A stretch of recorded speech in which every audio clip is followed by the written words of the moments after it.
Muy buenos días. Bienvenidos a este video que tendrá por tema Embriología del sistema respiratorio. Somos alumnos del segundo semestre de la licenciatura médico cirujano en la División Académica de Ciencias de la Salud de la Universidad de Juárez Autónoma de Tabasco, bajo la docencia del especialista en patología pediátrica Héctor Enrique Cabral de Santiago. Mi equipo está conformado por su servidor César Miley Castillo de la Cruz, Héctor Yucha de Rueda de León Rodríguez, Kevin Arturo Payó Sánchez y Fausto Emiliano Vera Villanueva. Como primer tema, tenemos la formación de las yemas pulmonares. ¿Y qué va a suceder? Debemos preguntarnos cuándo va a comenzar o cuál va a ser el indicio de la primera formación del sistema respiratorio. Esto va a suceder alrededor de la cuarta semana de gestación. Alrededor de la cuarta semana. Cuando llegando a esta fecha, el mesodermo adyacente va a provocar que haya un incremento del ácido retinoico. Provocando que todo el tubo digestivo, que es este que estoy señalando, exprese el factor de crecimiento TBX4. El factor de crecimiento TBX4. Y es este factor TBX4 que va... Y, bueno, y este TBX4 se va a expresar en la pared, en la región anterior del tubo digestivo, recordando que el tubo digestivo se va a dividir en tres áreas: en la región anterior, una región medial y una región posterior, pero es en la región anterior donde va a haber una evaginación de su pared ventral, dando como origen al divertículo respiratorio, o también conocido como yema pulmonar, que podemos ver de color azul. Recapitulando, la yema pulmonar o divertículo respiratorio va a ser una evaginación de la pared ventral del intestino anterior, debido a la expresión del factor de crecimiento TBX4, que va a ser inducido por el incremento del ácido retinoico sintetizado por el mesodermo adyacente. Ahora pasemos a este cuadro, donde vamos a resumir de grosso modo cuáles van a ser los orígenes embrionarios del aparato respiratorio. Tendremos que la capa germinal del endodermo nos va a dar el tejido funcional, o sea, el epitelio y las glándulas del aparato respiratorio, mientras el mesodermo, que va a ser dividido en el mesodermo lateral esplánico visceral y el mesodermo lateral somático parietal. El lateral esplánico, este va a contribuir al estroma, o sea, a lo que está asociado íntimamente al tubo respiratorio, a las vías respiratorias, que va a ser el tejido conectivo, el músculo bronquial o músculo liso, el cartílago y la pleura visceral. Recordemos que la pleura visceral también se conoce como esplagmopleura, que esta va a ser la unión del endodermo con el mesodermo lateral esplánico visceral. La pleura visceral, también conocido como esplanopleura.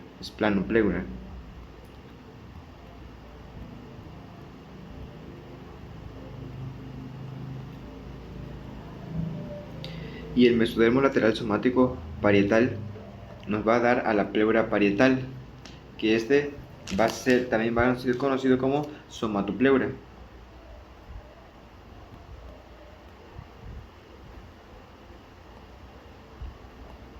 Que es la unión del ectodermo con el mesodermo lateral somático. Mientras tanto, el ectodermo no va a tener una función en el origen embrionario del sistema respiratorio. Ya que entendimos los orígenes embrionarios, pasemos a la siguiente parte. Vemos que al inicio la yema pulmonar aún va a tener comunicación con el intestino anterior. Aún tiene comunicación, pero cuando el divertículo se expanda caudalmente, van a aparecer las crestas traqueosofágicas que nos van a separar del intestino anterior. Estas crestas traqueosofágicas nos van a dividir al intestino anterior de la tráquea. Cuando estas crestas traqueosofágicas se unan, nos van a formar el tabique traqueosofágico, y ese tabique traqueosofágico nos va a dividir al intestino anterior en una porción dorsal, dándonos por resultado el esófago, y una porción ventral, dándonos como resultado la tráquea. Por lo tanto, al tener un crecimiento del divertículo, tanto caudal como ventral y lateralmente, vamos a tener las estructuras dorsalmente el esófago y ventralmente la tráquea. También, aunque se haya diferenciado el intestino anterior, aún el primer respiratorio aún va a tener comunicación con la laringe. ¿Cómo? Por medio de este orificio, el orificio laringio. Ya que entendimos cómo funciona el desarrollo de la crisis traqueosofágica, podemos continuar con una correlación clínica. Cuando suceda una mala separación del esófago y la tráquea debido al tabique traqueosofágico, vamos a tener lo que se llama atresia esofágica. Pero estas van a tener dos variantes, con o sin fístulas. ¿Esto qué quiere decir? Podemos ver en la imagen A que el segmento proximal del saco ciego va a tener una forma de saco ciego, pero el segmento distal del esófago va a tener una conexión con la tráquea, formando así una fístula. Vamos a llamar a esto fístula traqueosofágica. En cambio, en la imagen B tenemos que tanto la porción proximal como la porción distal del esófago van a terminar en forma de saco ciego. Ninguno va a tener una conexión con la tráquea. O sea, ninguna va a tener ninguna fístula. Y en imagen C tenemos una fístula sin atresia esofágica. ¿Esto qué quiere decir? Que va a haber una comunicación del esófago con la tráquea, pero sin ninguna atresia. Y los dos últimos, que van a ser los menos típicos, vamos a tener que, a comparación con la imagen A, el segmento que va a formar la fístula va a ser el segmento proximal, y el segmento distal va a tener forma de saco ciego. Y la última tipo de atresia esofágica, vamos a tener que la porción proximal e inferior con atresia, y las dos van a formar una fístula con la tráquea.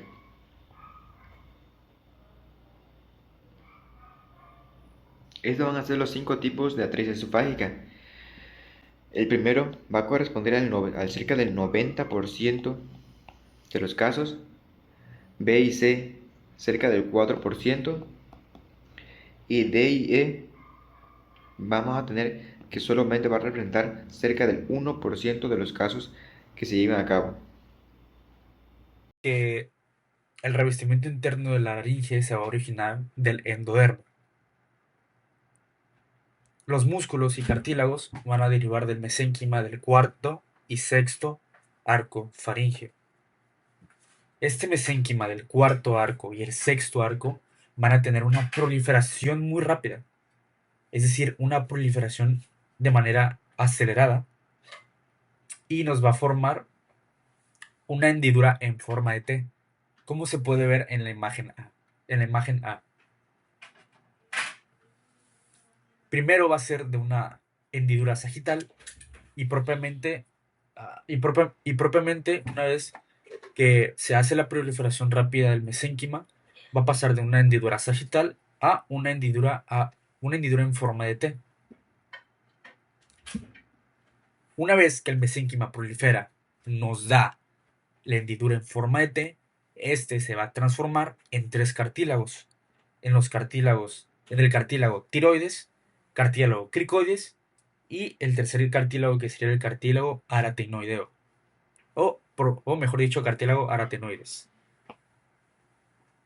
como se puede ver en la imagen A. Tenemos en la imagen A y B tenemos las prominencias aratenoideas. Debido a la proliferación, nos va a formar nuestros cartílagos, como se puede ver en las dos imágenes. Tenemos la epiglotis, el orificio laringio debido a la proliferación del mesénquima y la prominencia de la tenoidea. Posteriormente, una vez que pasa todo este proceso, el epitelio laringio, es decir, el revestimiento laringio, va a proliferar igual de una manera muy rápida, acelerada, y nuestra hendidura en forma de T se va a formar una oclusión debido a esta proliferación rápida del epitelio laringio. Posteriormente a esta oclusión se va a recanalizar y se va a vacualizar, es decir, va a pasar de obstrucción a abrirse. Eso quiere decir recanalización. Una vez que se obstruye y se recanaliza, esta hendidura en forma de T nos va a formar nuestros ventrículos laringeos. Como ya sabemos, nuestros ventrículos laringeos son los pliegues ventriculares y los pliegues vocales. Que los pliegues ventriculares serían nuestras cuerdas falsas y nuestro pliegue bucal sería nuestra cuerda bucal verdadera, que ya sabemos que están ubicados propiamente de la laringe. Luego seguimos con la inervación. Como la musculatura deriva del cuarto y sexto faringio, como hemos estado hablando en la exposición, su inervación va a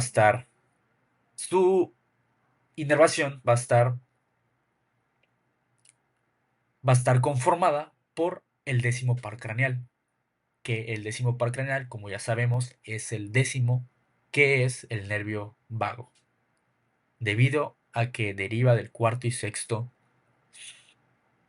arco faringio.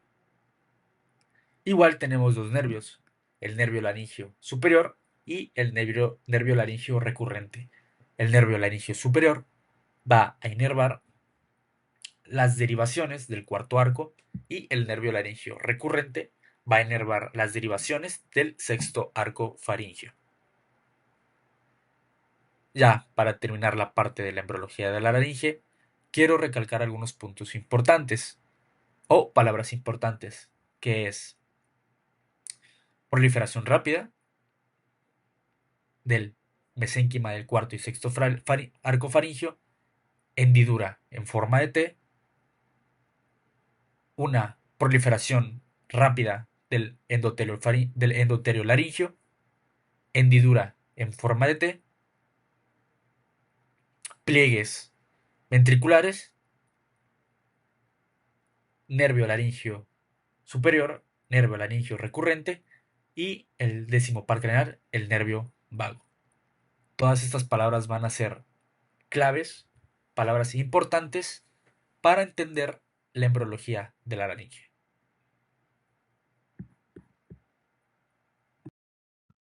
Bueno, pues vamos a hablar acerca de la formación de la tráquea, los pulmones y los bronquios. Más que nada de estos dos últimos. ¿Por qué? Porque la tráquea, como sabemos, se va a formar por la fusión de las crestas traqueoesofágicas, las cuales son estas que tenemos aquí. Al fusionarse vamos a tener también nuestro tabique traqueoesofágico, el cual ¿qué va a hacer? Va a separar el intestino anterior de nuestra tráquea. Y en este caso también vamos a observar que se van a empezar a formar dos saculaciones laterales, una derecha y una izquierda, las cuales van a dar a nuestras yemas bronquiales. Ahora, en esta imagen A podemos notar cómo hay una expansión.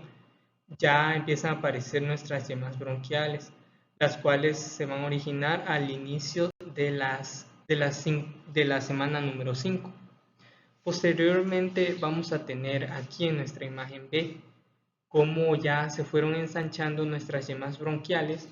Ya tenemos nuestro bronquio izquierdo, nuestro bronquio derecho Y en el caso de nuestro bronquio derecho vamos a tener que va a dar 3 bronquios secundarios, los cuales en la semana 8 vamos a poder apreciar ya nuestros lóbulos, como vemos aquí en la imagen número C.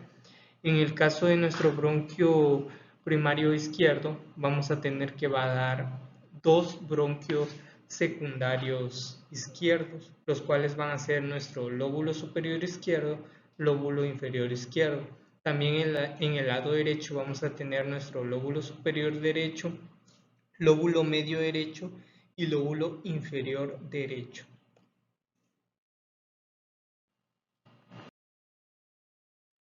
Bueno, pues vamos a explicar primero la imagen A, la cual va a consistir, como aquí podemos apreciar, un crecimiento tanto caudal como lateral. Podemos apreciar cómo nuestras yemas bronquiales se van a ir expandiendo hacia el interior de la cavidad corporal a través de los canales de los canales pericardio-peritoneal, y así también pues acá al lado de nuestro intestino anterior. Pues luego vamos a tener que los pliegues pleuroperitoneales y pleuropericárdicos van a separar los canales peritoneal y pericárdico para formar las cavidades primitivas. Aquí podemos apreciar nuestra pleura parietal, la cual se va a encargar de cubrir el interior de nuestra cavidad corporal. Y también vamos a tener nuestra pleura visceral, que está de aquí, que en este caso que está cubriendo nuestra yema bronquial, la cual va a cubrir nuestra pleura visceral va a cubrir nuestros pulmones. Y pues aquí en la imagen B tenemos un corte transversal a la altura de nuestras yemas bronquiales, y que podemos apreciar que aquí se aprecian los pliegues pleuropericárdicos, el cual pues va a separar nuestra región torácica de la cavidad corporal en las cavidades pleurales y pericárdicas. También aquí podemos apreciar nuestra vena cardinal común, nuestro nervio frénico y el corazón.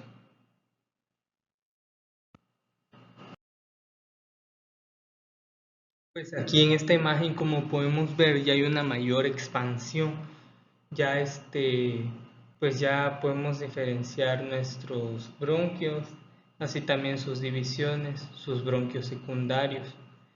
Y pues vamos a tener aquí que pues cómo en sí se va a llevar a cabo la separación de los canales pericardio-peritoneales, pues más que nada a medida que el septum transverso y el diafragma van a ir creciendo y se van a ir desarrollando. Los canales pericardio-peritoneales se van a separar en dos estructuras distintas, al canal pericárdico y el canal peritoneal.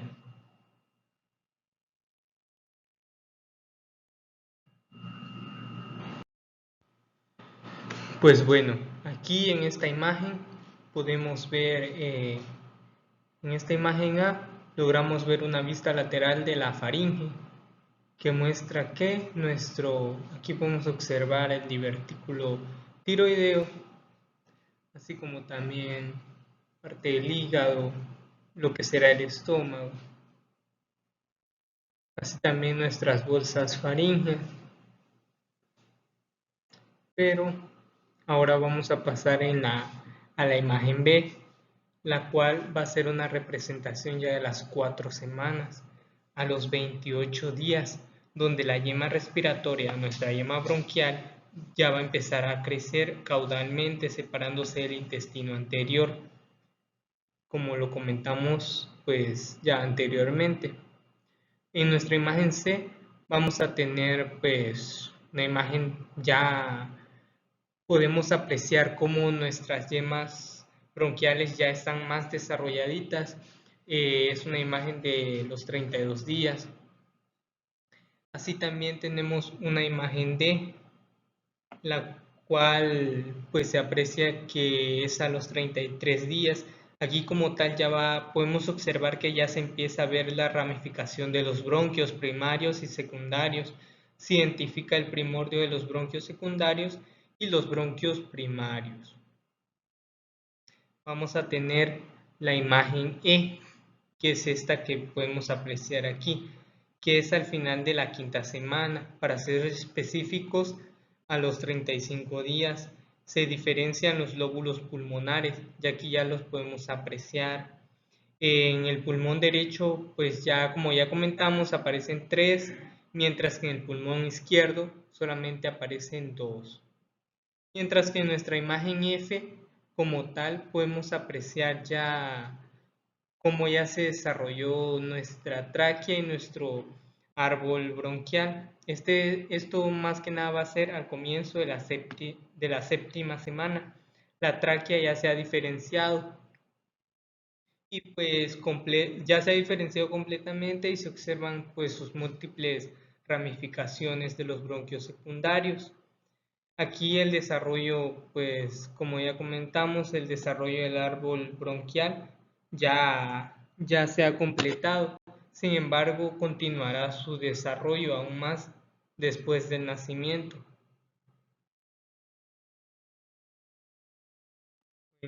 Vamos a tener que lo que va a hacer que los bronquios sigan dividiéndose, que va a ser el factor de crecimiento de fibroblastos. Posteriormente va a haber 10 bronquios terciarios en el lado derecho y 8 en el lado izquierdo. Al final del sexto mes hay 17 generaciones de subdivisiones. La configuración definitiva vamos a tener la que va a ocurrir con 6 divisiones adicionales durante la vida postnatal. Y posteriormente los pulmones van a asumir una posición más caudal, de modo que al nacer a bifurcación de la tráquea va a estar a nivel de la cuarta vértebra torácica. La bifurcación de la tráquea se va a encontrar a este nivel, a nivel de la cuarta vértebra torácica.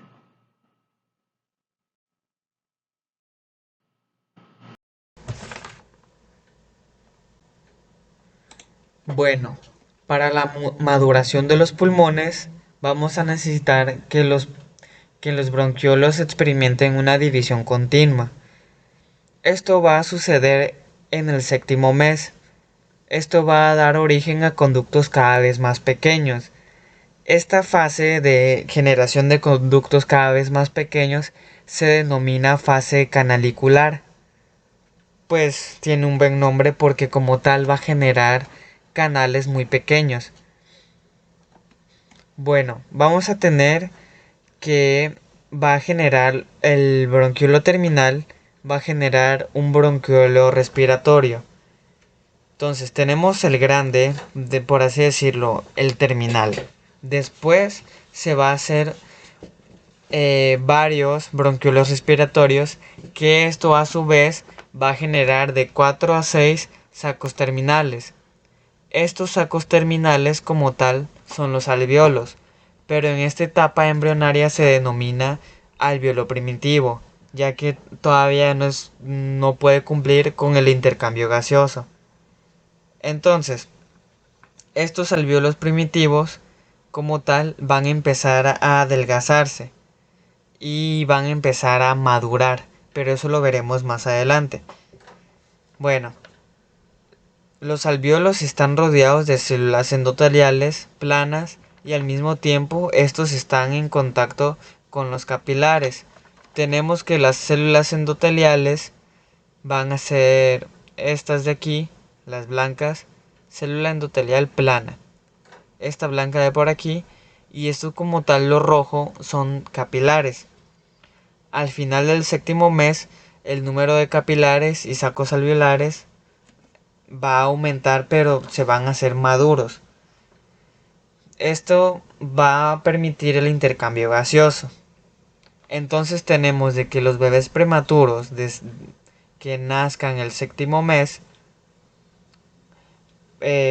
tienen altas probabilidades de sobrevivir, debido a que pues ya sus pulmones están preparados para la respiración.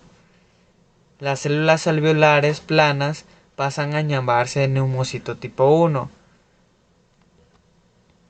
debido a que estos van a adelgazarse, van a tener un contacto más íntimo con los vasos sanguíneos, porque como podemos ver aquí están de manera como, sí están en contacto, pero están en la superficie como tal. Aquí en esta etapa los vasos van a tender a ir hacia la luz de los alvéolos. Entonces, también vamos a tener neumocitos tipo 2. Como tal, estos neumocitos no van a dar la función de estructura como tal del alvéolo, sino que va a tener la función de mantener esta estructura por medio de una generación de un líquido que se denomina surfactante. Este surfactante es rico en en fosfolípidos, que estos como tal al momento de ser secretados hacia la luz van a ocasionar una capa delgada en la luz del alvéolo. Esto va a generar una tensión superficial y va a ocasionar que el alvéolo no colapse.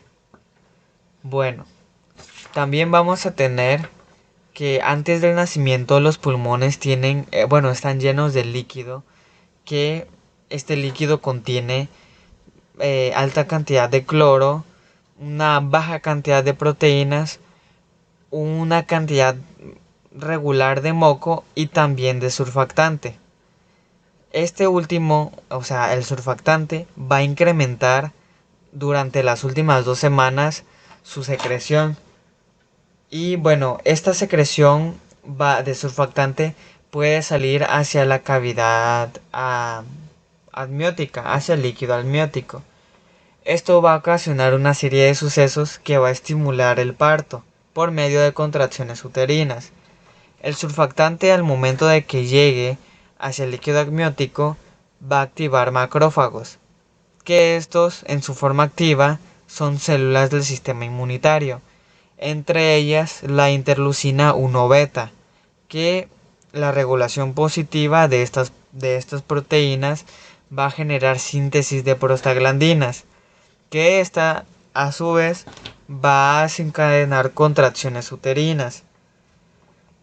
El movimiento respiratorio va a iniciar antes del nacimiento, y es importante ya que va a estimular a los músculos, de otra forma los va a preparar para la respiración. También antes de que nazcan o cuando nacen, de hecho, se va a eliminar por medio de la tráquea una cierta cantidad de líquido amniótico, y la que quede se va a absorber de manera rápida por los vasos linfáticos y pues los vasos sanguíneos. La primera respiración va a ocasionar que se distiendan los alvéolos, y pues el crecimiento como tal de los pulmones va a depender específicamente del número de los bronquiolos y de los alvéolos, que estos según el libro Lachman, van a seguir creciendo durante los próximos 10 años después al nacimiento. En resumen, podemos tener 4 etapas para la maduración respiratoria. Vamos a tener el periodo pseudoglandular, que es en la quinta a 16ª semana, y esta como tal va a ocasionar la ramificación continua y formación de bronquiolos terminales. Todavía no existen bronquiolos respiratorios o alvéolos como tal funcionales, solamente son alvéolos primitivos. Después vamos a tener un periodo canalicular, que esta es de la 16ª semana hasta la semana número 26. Cada bronquiolo terminal se va a dividir en 2 o más bronquiolos respiratorios, que a su vez va a formar entre 3 y 6 conductos alveolares. Esto va a ser en la fase canalicular. Bueno, el periodo de sacos terminales, que es aproximadamente en la semana número 26 al nacimiento, en esta se van a formar los sacos terminales alveolares primitivos y los capilares circundantes, o sea, los que estén alrededor. Y pues el periodo alveolar, que esta como tal es a 8 meses de la gestación. Los alvéolos maduros tienen un contacto epitelio endotelial capilar. Pues respecto al surfactante tenemos una correlación clínica. Bueno, en el dado caso que un neonato presente una insuficiencia de líquido surfactante o que sea prematuro, de todas maneras, obviamente no va a tener suficiente surfactante. Esto va a ocasionar que como tal algunos alvéolos colapsen o que estén a punto del colapso. Este síndrome se llama síndrome de dificultad respiratoria o SDR, que como tal esto es alrededor del 20% de las muertes de los neonatos. Muchas gracias.